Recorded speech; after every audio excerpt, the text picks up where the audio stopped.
For me, the whole Easter week is about mystery and confusion.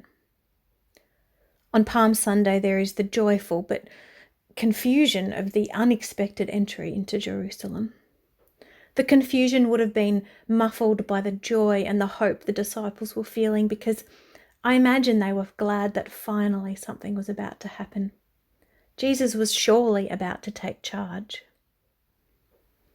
There has to be the confusion of the in-between of Monday to Wednesday, when apparently nothing happened in regards to this taking charge. Jesus took over nothing.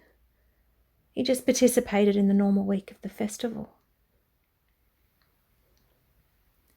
Thursday was full of confusion as Jesus prepared to spend the Passover hidden with the disciples.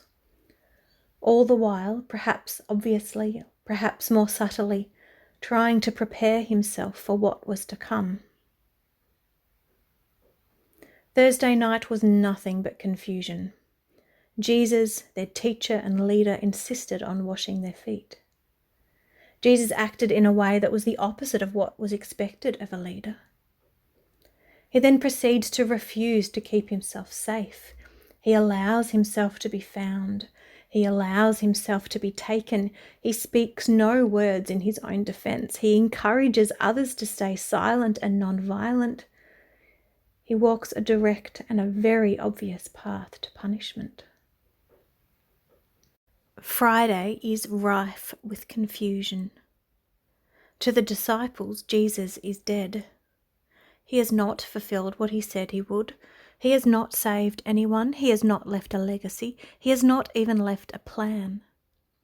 The deep sorrow of Easter Friday and Saturday can surely only be rivalled by the disciples and the followers' confusion as to what was going on. For me, art allows me, it invites me to live just a little bit more comfortably within the space of confusion. It tries to teach me that confusion can sometimes become mystery with time. Art is best observed over time, with time, in time.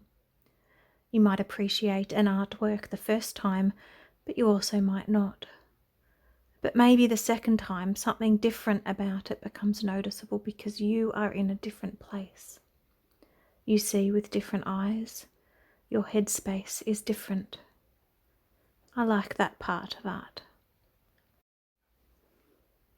I think that is the main invitation of art, to just be with it, to wait and see. But this is the part of life that is difficult because we aren't always sure what we are waiting and seeing. Art doesn't always make sense, and what it requires of us is simply time. Time to make it, to practice it, to engage with it, to understand it, to appreciate it.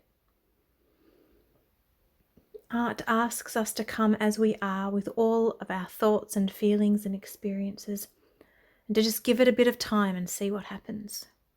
As our experience changes, so does our experience of art, and rather than the art being confusing, maybe it invites us into the mystery of it. Mystery and confusion are similar.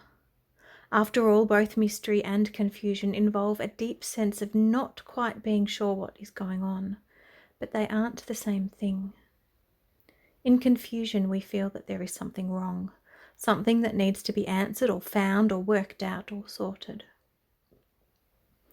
But when confusion becomes mystery, when awe takes its place and we enter mystery, we are prepared to experience even that which we do not quite understand, but, for the moment, are prepared to accept. We are prepared to allow God to be the mystery that God is. The greater mystery being that we can still get to know God and that God wants us to. And even more mysterious, that God wants to know us.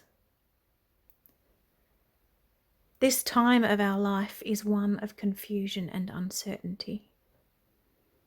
And it's a lot more like the first Easter, perhaps. We are hidden away, uncertain about what is going to happen. Unlike the disciples on this day, we know what happens on Sunday and we can look forward to it.